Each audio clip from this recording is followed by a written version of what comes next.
नमस्कार दोस्तों, आपको इस वीडियो में पहले ही बदहाल अर्थव्यवस्था से जूझ रहा बांग्लादेश की अब एक नई मुसीबत आन पड़ी है उस पर और उसके बारे में बताएंगे।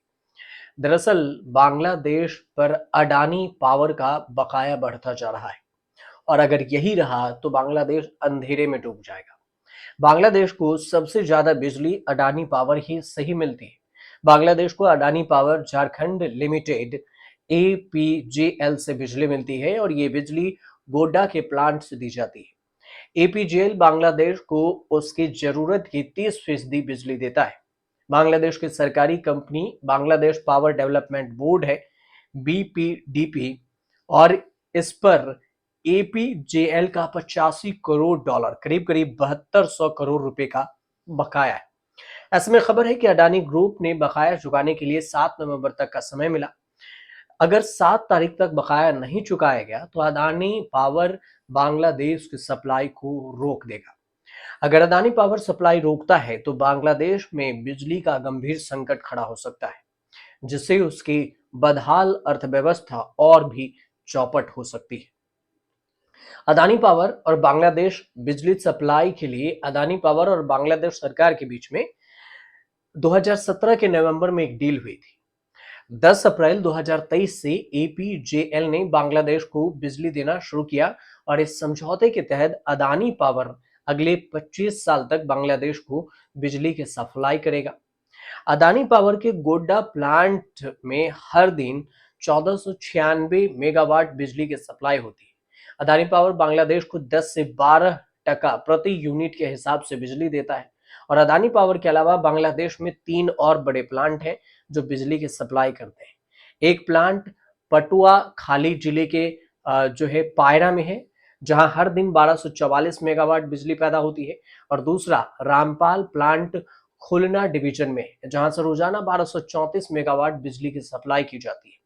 जबकि तीसरा बांस खाली प्लांट है चिटगांव में, जहां से रोज 1224 मेगावाट बिजली बनती है। पायला प्लांट चीन की मदद से तैयार हुआ है, जबकि रामपाल प्लांट और बांग्लादेश और भारत का ज्वाइंट वेंचर है। वहीं बांस खाली प्लांट का मालिकाना हक बांग्लादेश के बड़े कारोबारी घराने एस आलम ग्रुप के पास है।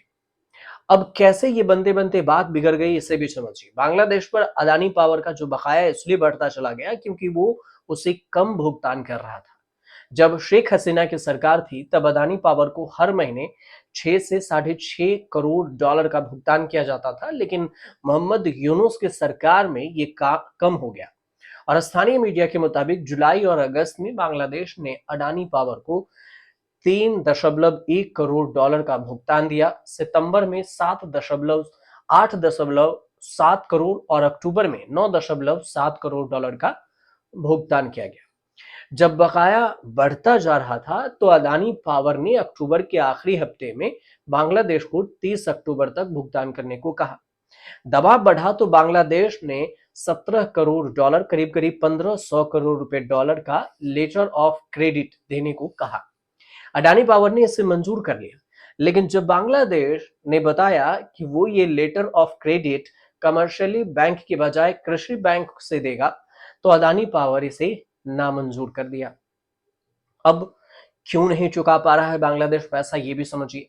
बांग्लादेश लंबे वक्त से आर्थिक संकट से जूझ रहा है और बांग्लादेश का विदेशी मुद्रा भंडार लगातार कम होता जा रहा है। सरकारी आंकड़े बताते हैं कि जून में बांग्लादेश के विदेशी मुद्रा भंडार में 25,823 मिलियन डॉलर से ज्यादा था, जबकि सितंबर तक ये कम होकर 24,886 मिलियन डॉलर पर आ गया।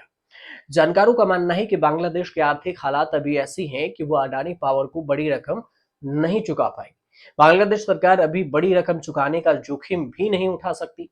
इतना ही नहीं, मोहम्मद यूनुस के जो सत्ता संभालने से ही उनके अडानी पावर के साथ हुई इस डील को रिव्यू करने का भी फैसला लिया था। उनका तर्क था कि अडानी पावर बहुत महंगी बिजली बेच रही है, लेकिन अब अगर ये संकट है तो फिर बांग्लादेश में आगे क्या होगा। फिलहाल माना जा रहा है कि अडानी पावर ने जो 7 नवंबर तक का अल्टीमेटम दिया है, अगर तब तक बात नहीं बनती है तो अडानी पावर बांग्लादेश को देने वाली बिजली रोक सकता है। अगर ऐसा होता है तो उसकी अर्थव्यवस्था पर बुरा असर पड़ेगा। कोयला नहीं मिल पाने के कारण बांग्लादेश के रामपाल और बांसखाली प्लांट में पहले बिजली के प्रोडक्शन में बड़ी गिरावट आई और ऐसे में अदानी पावर भी अगर बिजली रोकता है तो ब्लैकआउट जैसी स्थिति बन सकती है। आलम यह है कि वो और कोयला भी नहीं खरीद पा रही क्योंकि भारत, इंडोनेशिया, ऑस्ट्रेलिया और साउथ अफ्रीका पर उसका पहले ही बकाया है। अगर बिजली का संकट गहराता है तो सबसे बड़ा झटका उसकी गारमेंट्स इंडस्ट्री को पड़ेगा।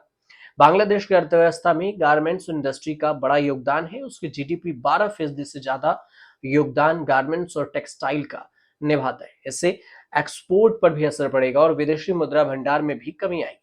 हालांकि बिजली की सप्लाई रोकने के लिए अदानी पावर पर भी असर पड़ेगा, वो इसलिए क्योंकि गोड्डा प्लांट से सिर्फ बांग्लादेश को ही बिजली जाती है। ऐसे में दोनों के बीच में समझौता होने की आशंका है। अब 7 नवंबर के पहले ही इस पर बात बन जाएगी और हो सकता है कि आगे इसमें कुछ समय भी दिया जाए।